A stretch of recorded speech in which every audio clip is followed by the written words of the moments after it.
Akhil IT ಕಂಪನಿಯಲ್ಲಿ ಕೆಲಸ ಮಾಡುವ, ಸದಾ ಒತ್ತಡದಲ್ಲಿರುವ ಮತ್ತು ಇತ್ತೀಚಿನ ಟ್ರೆಂಡ್ಗಳ ಹಿಂದೆ ಬೀಳುವ ಹುಡುಗ. ಭರತ್ ಹಳ್ಳಿಯಲ್ಲಿ ಪ್ರಕೃತಿ ಕೃಷಿ ಮಾಡಿಕೊಂಡಿರುವ ಸರಳ ಮತ್ತು ಪ್ರಬುದ್ಧವಾಗಿ ಯೋಚಿಸುವ ಅವನ ಬಾಲ್ಯದ ಗೆಳೆಯ. ಬೆಂಗಳೂರಿನ ಒಂದು ಜನತುಂಬಿದ ಕೆಫೆ. ಅಖಿಲ್ ಪದೇ ಪದೇ ತನ್ನ ಸ್ಮಾರ್ಟ್ ವಾಚ್ ಮತ್ತು ಮೊಬೈಲ್ ನೋಡುತ್ತಾ ಕಾಯುತ್ತಿದ್ದಾನೆ.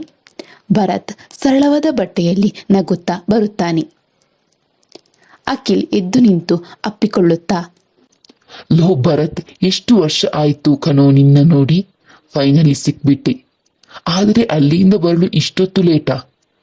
ನಿನ್ನ ಲೊಕೇಶನ್ ಟ್ರ್ಯಾಕ್ ಮಾಡಿದೆ, ಒಂದೇ ಜಾಗದಲ್ಲಿ ನಿಂತಿತ್ತು. ಹೌದು ಮಗ, ನಿಮ್ಮ ಬೆಂಗಳೂರು ಟ್ರಾಫಿಕ್ ಇದೆಯಲ್ಲ, ಅಬ್ಬಬ್ಬಾ. ಸಿಗ್ನಲ್ ಅಲ್ಲಿ ಗಾಡಿ ನಿಲ್ಲಿಸಿದರೆ ಇಂಜಿನ್ ಆಫ್ ಮಾಡಿ ಒಂದು ಸಣ್ಣ ನಿದ್ದೆನೇ ಮಾಡಬಹುದು. ನಿಮ್ಮ ಸಿಟಿ ಜನರಿಗೆ ತಾಳ್ಮೆ ತುಂಬಾ ಜಾಸ್ತಿ ಕಣೋ. ತಾಳ್ಮೆ ಅಲ್ಲ ಮಗ, ಅದು ನಮ್ಮ ಹಣೆ ಬರಹ. ದಿನದ ಅರ್ಧ ಜೀವನ ಈ ಟ್ರಾಫಿಕ್ನಲ್ಲೇ ಮುಗಿದು ಹೋಗುತ್ತದೆ. ಸರಿ, ಅದನ್ನು ಬಿಡು. ಏನು ಆರ್ಡರ್ ಮಾಡೋಣ? ನಿನಗೇನು ಬೇಕು? ಕ್ಯಾಪ್ಚಿನೋ ಅಥವಾ ಕೋಲ್ಡ್ ಬ್ರೂ ಕಾಫಿನಾ? ಏನು ಇವೆಲ್ಲ ಹೊಸ ಹೆಸರುಗಳು? ನಮಗೆ ನಮ್ಮ ಹಳ್ಳಿಯ ಹೋಟೆಲ್ ಫಿಲ್ಟರ್ ಕಾಫಿ ಅಥವಾ ಮನೆಯ ಬೆಲ್ಲದ ಟೀ ಅಭ್ಯಾಸ. ಇಲ್ಲಿ ನೀನು ಹೇಳಿದ ಯಾವುದಾದರೂ ಒಂದು ನಾರ್ಮಲ್ ಕಾಫಿ ಆರ್ಡರ್ ಮಾಡು. ಲೋ ಭರತ್, ನೀನು ಇನ್ನೂ ಹಳೆ ಕಾಲದಲ್ಲೇ ಇದ್ದೀಯಾ ನೋಡು. ಈಗ ಜಗತ್ತು ಎಲ್ಲಿಗೋ ಹೋಗಿದೆ. ನೀನು ಆ ಅಲ್ಲಿ ಗದ್ದೆ ಅಂತ ಯಾಕೆ ಟೈಮ್ ವೇಸ್ಟ್ ಮಾಡ್ತಿದ್ದೀಯಾ ಗೊತ್ತಿಲ್ಲ. ಬೆಂಗಳೂರಿಗೆ ಬಂದು ಯಾವುದಾದರೂ ಕಂಪನಿ ಸೇರಬಾರದೆ? ಒಳ್ಳೆಯ ಸಂಬಳ ಸಿಗುತ್ತದೆ. ಸಂಬಳ ಸಿಗಬಹುದು ಅಖಿಲ್, ಆದರೆ ನೆಮ್ಮದಿ ಸಿಗುತ್ತಾ? ನಿನ್ನನ್ನೇ ನೋಡು, ಈಗ ತಾನೇ ಸಿಕ್ಕಿದ್ದೀಯಾ, ಆದರೂ 5 ನಿಮಿಷದಲ್ಲಿ 10 ಸಲ ಮೊಬೈಲ್ ನೋಡಿದ್ದೀಯ. ನಿನ್ನ ಸ್ಮಾರ್ಟ್ ವಾಚ್ ಬೇರೆ ಪದೇ ಪದೇ ಟುಣುಕ್ ಟುಣುಕ್ ಅಂತ ಸೌಂಡ್ ಮಾಡ್ತಿದೆ. ಅದು ಕಂಪನಿ ಮೆಸೇಜ್ಗಳು ಕಣೋ. ವೀಕೆಂಡ್ ಆದರೂ ನೆಮ್ಮದಿ ಇಲ್ಲ. ಮ್ಯಾನೇಜರ್ ಯಾವಾಗ ಲಾಗಿನ್ ಆಗಿ ಅಂತಾರೋ ಗೊತ್ತಿಲ್ಲ. ಸದಾ ತಲೆಯಲ್ಲಿ ಅದೇ ಟೆನ್ಷನ್.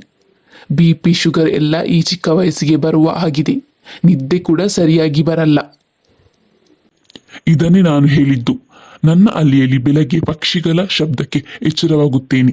ದಿನವಿಡೀ ಮಣ್ಣಿನಲ್ಲಿ ಕೆಲಸ ಮಾಡಿದರೆ ರಾತ್ರಿ ಹಾಸಿಗೆಯ ಮೇಲೆ ಮಲಗಿದ ತಕ್ಷಣ ಫೋನ್ ಇಲ್ಲದೆಯೂ ಕುಂಭಕರ್ಣನ ತರ ನಿದ್ದೆ ಬರುತ್ತದೆ.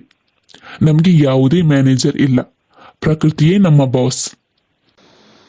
ನೀನು ಹೇಳುವುದು ನಿಜ ಇರಬಹುದು ಭರತ್, ಆದರೆ ಸಿಟಿ ಲೈಫ್ನ ಮಜಾನೇ ಬೇರೆ.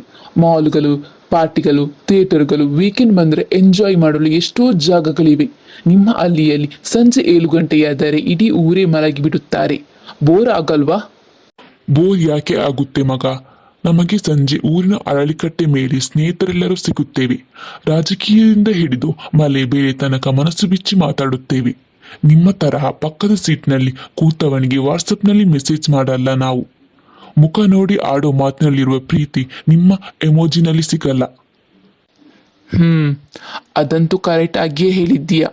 ಇತ್ತೀಚೆಗೆ ನಾನು ಅಪ್ಪ ಅಮ್ಮನ ಜೊತೆ ಕೂತು ಮಾತಾಡಿ ಎಷ್ಟೋ ದಿನ ಆಯಿತೋ ನೆನಪಿಲ್ಲ. ಎಲ್ಲರೂ ಒಂದೇ ಮನೆಯಲ್ಲಿದ್ದರೂ ಅವರವರ ಮೊಬೈಲ್ನಲ್ಲಿ ಬ್ಯುಸಿ ಆಗಿರುತ್ತಾರೆ. ನಾವೆಲ್ಲ ಡಿಜಿಟಲ್ ಜಗತ್ತಿನಲ್ಲಿ ಹತ್ತಿರವಾಗುತ್ತಿದ್ದೇವೆ, ಆದರೆ ನಿಜವಾದ ಜೀವನದಲ್ಲಿ ದೂರವಾಗುತ್ತಿದ್ದೇವೆ. ಹೌದು ಅಖಿಲ್, ಹಣ ಸಂಪಾದನೆ ಮಾಡುವುದು ಮುಖ್ಯ, ಇಲ್ಲ ಎನ್ನುವುದಿಲ್ಲ. ಆದರೆ ಹಣದ ಹಿಂದೆ ಓಡುತ್ತಾ ಆರೋಗ್ಯ ಮತ್ತು ಸಂಬಂಧವನ್ನು ಕಳೆದುಕೊಳ್ಳಬಾರದು.